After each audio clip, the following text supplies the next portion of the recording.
अस्सलाम वालेकुम। जैसे सारा शफ़ी, उम्मीद करती हूँ आप तमाम लोग खैर खैरियत से होंगे। तो जनाब, आज की वीडियो में हम बात करने वाले हैं भारत में पेश आने वाले इंसानियत सूज़ वाक़े से मुतालिक, जहाँ पर एक डॉक्टर को दरिंदगी का निशाना बनाया गया है। ये एक ऐसा वाक़या है जिस पर पूरा भारत ही सरापा एहतजाज भी नज़र आ रहा है। और क्या भारत, बल्कि जो दीगर ममालिक की ख़वातीन हैं, जो डॉक्टर्स हैं, उनकी जानिब से भी प्रोटेस्ट का सिलसिला जारी है। अब ये प्रोटेस्ट सिर्फ और सिर्फ भारत तक महदूद नहीं रहा है, बल्कि भारत से बाहर भी लोग इस पर प्रोटेस्ट करते हुए नज़र आ रहे हैं, अपनी आवाज़ को बुलंद करते हुए नज़र आ रहे हैं। क्योंकि ये एक ऐसा वाक़या है जिस पर बात करते हुए आपकी रूह काँप जाती है और आपके अल्फाज आपका साथ देना बंद कर देते हैं। मतलब आप ये कैसे इमेजिन कर सकते हैं कि कोई किसी के साथ इस तरह की दरिंदगी कर सकता है, इस तरह का अमल कर सकता है। शायद जानवरों में भी थोड़ी सी डिसेंसी होती है और वो भी इस तरह का अमल नहीं करते हैं, और वो भी शर्म खा जाते हैं। लेकिन इन दरिंदों की क्या ही बात है जिनको शर्म तक नहीं आती है। और ये एक ऐसा वाक़या है जिसने दुनिया भर के इंसानों के दिल दहला कर रख दिए हैं। This is totally decline of humanity. 31 साला नौमिता, जो कि पेशे के एतबार से डॉक्टर थी और ट्रेनिंग कर रही थी, और कोलकाता का ये हॉस्पिटल है, सरकारी हॉस्पिटल है बेसिकली। और इस वाक़े के बाद हम ये देख रहे हैं कि इस तरह का एहतजाज भारत में शायद ही पहले कभी देखने में आया हो। हालांकि ये अपनी नौयत का पहला केस नहीं है, बल्कि इस वाक़े ने भारत के न्यू दिल्ली में पेश आने वाले 2012 के वाक़े की भी यादें ताज़ा कर दी हैं, जो कि निर्भया केस के हवाले से काफ़ी ज़्यादा मशहूर है, इससे काफ़ी ज़्यादा हाइप भी मिली थी। लेकिन मसला ये है कि जो प्रोसिक्यूशन है वो उस तरह से नहीं हो पाती है, और जो कल्प्रिट्स हैं वो कैफरे किरदार तक नहीं पहुंच पाते हैं। अब इसलिए भारत में भी इस हवाले से एहतजाज का सिलसिला जारी है। डॉक्टर्स खुद सड़कों पर मौजूद हैं, अपनी आवाज़ को बुलंद कर रहे हैं। जबकि भारत में जो हॉस्पिटल्स हैं वहाँ पर न सिर्फ इमरजेंसी बल्कि ओपीडीज़ को भी बंद कर दिया गया है। बड़े बड़े अस्पतालों को ताले लग गए हैं और डॉक्टर सरापा एहतजाज हैं। इंसाफ का मुतालबा उनकी जानिब से भी किया जा रहा है। ये वाक़या नौमिता के साथ 9 अगस्त को पेश आया था, और उसके बाद 10 अगस्त को सुबह के टाइम पर उनकी डेड बॉडी मिली थी। वाक़या ये है कि बताया जाता है कि नौमिता वहाँ पर डॉक्टर थीं और अपनी ट्रेनिंग मुकम्मल कर रही थी। 36 घंटे की उनकी जो शिफ्ट लगाई गई थी, और शिफ्ट के बाद वो बहुत थक गई थी, इसलिए वो सेमिनार हॉल में जाकर सो रही थी, रेस्ट करने के लिए गई थी। इस दौरान उनके घर पे भी उनकी बात हुई थी। उन्होंने अपनी वालदा से कहा कि परेशानी की कोई बात नहीं है, मैं जल्दी घर आ जाऊँगी, और 36 घंटे की ड्यूटी करने के बाद मैं बहुत थक गई हूँ, इसलिए कुछ मैं अब आराम करूँगी। आराम की गर्ज से वो बेसिकली सेमिनार हॉल में जाती हैं, और फिर बताया जाता है कि संजय नामी एक शख्स अपने कुछ दीगर दोस्तों के हमरा या अपने दीगर जानने वालों के हमरा वहाँ पर आता है। और फिर जो कुछ हुआ वो हमारे सामने है। इस पर मैं मज़ीद ज़्यादा बात नहीं करना चाहती, क्योंकि मेरे पास इसको बयान करने के लिए अल्फाज नहीं है। किस दर्द और किस कर्ब के साथ नौमिता गुजरी होंगी, इसका अंदाज़ा उनकी पोस्टमार्टम रिपोर्ट पढ़ने के बाद आप बखूबी लगा सकते हैं। क्योंकि पोस्टमार्टम रिपोर्ट भी इस कदर खौफनाक है, जब आप उसको पढ़ते हैं तो आपके रोंगटे खड़े होने लग जाते हैं। पोस्टमार्टम के मुताबिक जी उनको काफ़ी ज़्यादा मारा पीटा गया है, उन पर तशद्दुद हुआ है, वो भी काफ़ी बहीमाना किस्म का तशद्दुद हुआ है।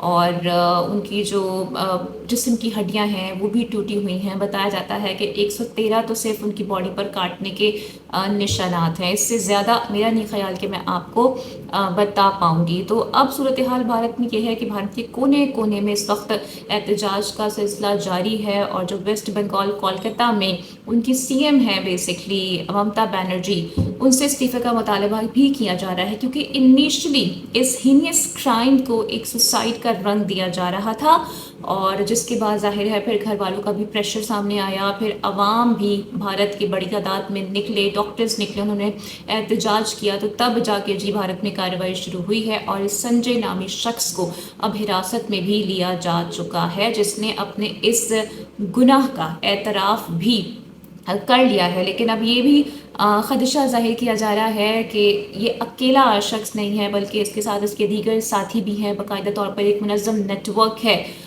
जिसने मिलकर ये कार्रवाई की है। इसके अलावा जी एक जो ऑडियो क्लिप है वो भी सर्कुलेट होता हुआ नज़र आ रहा है, और उससे मुतालिक ये कहा जा रहा है जो इस कॉलेज के प्रिंसिपल साहब हैं, उनका भी जो माजी है वो दागदार रहा है करप्शन की, उनके ऊपर चार्जेस लगते रहे हैं और ये भी कहा जा रहा है कि वो मौसूफ जो थे पहले ही 4 शादियां कर चुके हैं और चौथी तलाक भी उन्हें हो चुकी है। तो इससे बखूबी आप उनके कैरेक्टर का अंदाज़ा भी लगा सकते हैं, जबकि उनके ऊपर अपनी वाइफ के ऊपर फिज़िकल अब्यूज़ के भी इल्ज़ामात लगते रहे हैं। अब ये कहा जा रहा है कि इस हॉस्पिटल में बेसिकली एक ड्रग रैकेट चलाया जा रहा था और जो डॉक्टर्स थे उनको पैसे दिए जाते थे। इस सारे अमल में हॉस्पिटल का जो हेड स्टाफ था और जो कुछ इंटर्न्स थे वो भी शामिल थे और सब मिली भगत के तहत ये कारनामे अंजाम दे रहे थे और नौमिता को ये तमाम तर चीज़ें मालूम पड़ गई थीं और उन्होंने थ्रेटन किया था कि इन सब के बारे में वो जल्दी लबकुशाई करेंगी और सोशल मीडिया पर तमाम तर हकीकत है उससे बयान कर देंगी, जिसके तहत ये बताया जाता है कि नौमिता को पहले थ्रेटन किया गया, फिर उनकी जो नई गाड़ी थी उसको वेंडलाइज करके उन्हें डराया धमकाया गया, लेकिन जब भी वो नहीं मानी फिर 36 घंटे की जी उनकी शिफ्ट लगा दी गई, जिसका बार बार जिक्र भी हो रहा है, जिससे भी उनके हौसले पस्त ना हुए, वो अपने स्टांस पर कायम रही। तो फिर इन लोगों ने ये सोचा कि क्यों ना उनको मार के ही उनका मुंह बंद करा दिया जाए।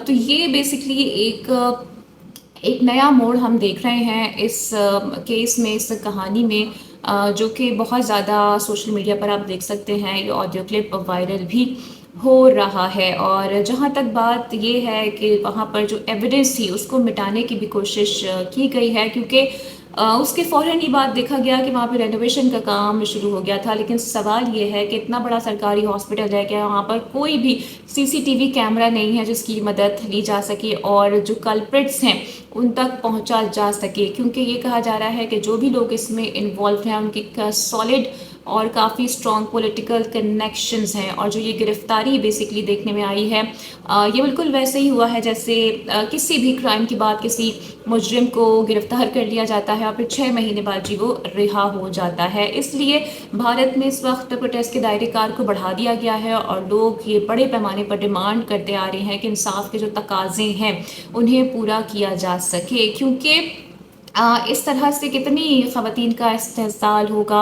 और भारत में आपको पता ही है कि ये बात हमेशा ही मंजर-ए-आम पर आती है कि वहाँ की ख़वातीन खुद कहती हैं कि भारत जो कि क्लेम करता है कि वो एक सेक्युलर रियासत है, लेकिन वहाँ पर ख़वातीन को तहफ़्फ़ुज़ मुहैया नहीं है, वो ख़ुद को अनसेफ समझती हैं और फिर कहीं ना कहीं किरदारजी प्रोसिक्यूशन का भी होता है, जुडिशरी का भी होता है, क्योंकि बर वक्त इन दरिंदों को सज़ाएं नहीं मिलती, इन्हें कैफ़े किरदार तक नहीं पहुंचाया जाता, इन्हें इबरत का निशान नहीं बनाया जाता।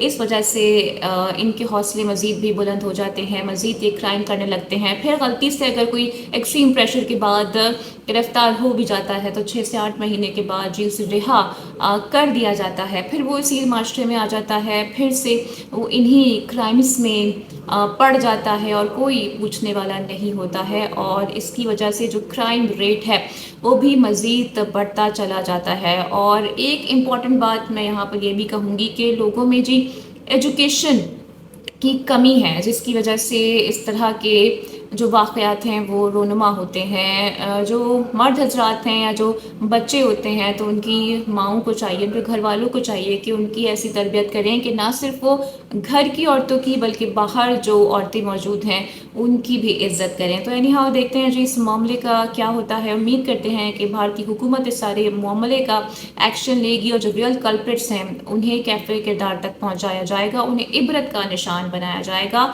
ताकि किसी और मासूम खातून के साथ इस तरह के वाक़यात को रोका जा सके। एनी हाउ इस पर आपकी क्या राय है, अपनी राय का इज़हार कमेंट सेक्शन में ज़रूर कीजिएगा।